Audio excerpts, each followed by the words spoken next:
Well, good morning. Dr. Peter Holst here, Middletown Health, Wellness, and Chiropractic, and welcome to our Facebook Live presentation for Friday, April 23rd, 2021. Today, I'd like to speak about the age-old question of when to use heat or ice. Um, general rule of thumb General rule of thumb is that ice is for an initial injury and moist heat is for a chronic long-term um, problem. So, so think about when a pitcher gets off the pitching mound and he's had a tough inning throwing balls all inning long.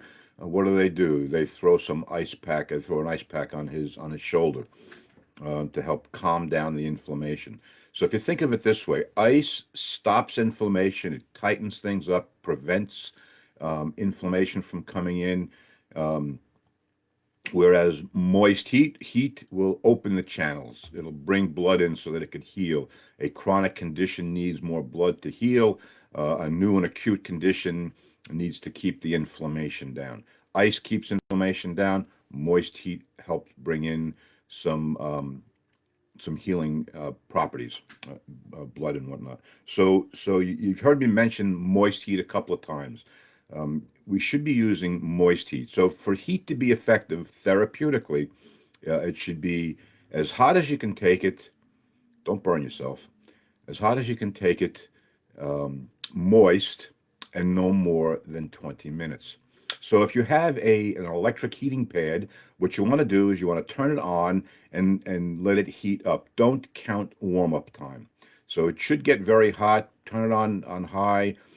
Again, don't burn yourself. And then what you want to do is put a damp washcloth down. Doesn't have to be a lot of moisture. A little dampness is fine.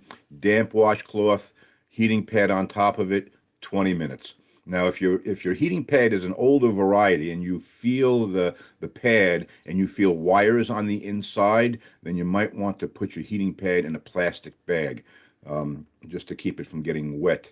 If your heating pad feels like a pad inside, then it's most likely waterproof. Look for the instructions. Otherwise, just throw it in a plastic bag to be safe. I wouldn't want you to get electrocuted. For ice is ice. You can use a bag of ice. You can use a bag of peas. You can use a pre-made ice pack like this, or you can just use a bag of ice cubes.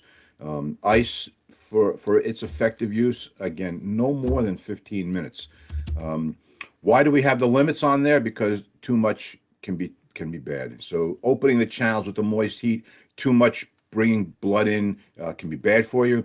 If you use too much ice, restricting the flow can also be bad. So 15 minutes for ice, 20 minutes for heat. And if you want some real good therapy, try using alternating heat and ice. So start with heat, go to ice, and then go back to heat. No time in between, 20 minutes, 15 minutes, 20 minutes. And then you can repeat that every hour. You can repeat heat or ice every hour.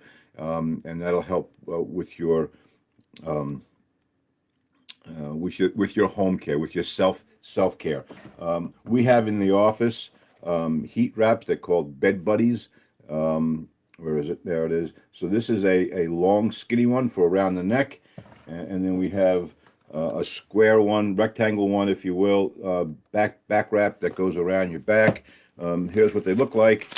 So the long, skinny one's got handles on it, and there's Bed Buddy. All right, and the one for your back has a strap on it, so you can strap it on, and there you go. So moist heat for a chronic condition, ice for a new and acute condition. And if you're looking for a brochure, where'd it go? Here it is. If you're looking for a brochure on that, we have a brochure on a trifold on home therapy. If you'd like a copy, stop by the office. I could even send it to you electronically. Just give me a shout out. We'll do that for you. So that's our message for today, Friday, April 23rd. You have yourself an awesome day and a great weekend. We'll see you back here Monday morning at 8 a.m.